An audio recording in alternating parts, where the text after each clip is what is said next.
Hey, what's up guys, this is Glucky right here. Today I'm going to be reviewing a Matchbox Chevrolet Caprice Classic Police.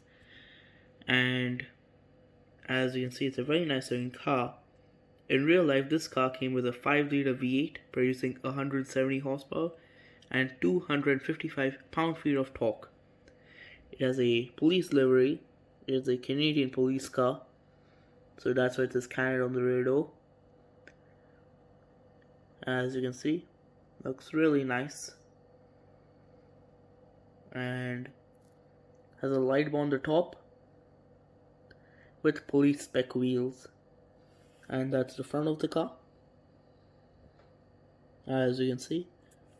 And this is the box. It has the photo of the car along with a Chevrolet badge. As you can see, it looks pretty nice. Has, well, some of it is painted. There's some of the tail light is painted. And yeah, that's my shirt. So thanks for watching. I'll see you all later. Bye.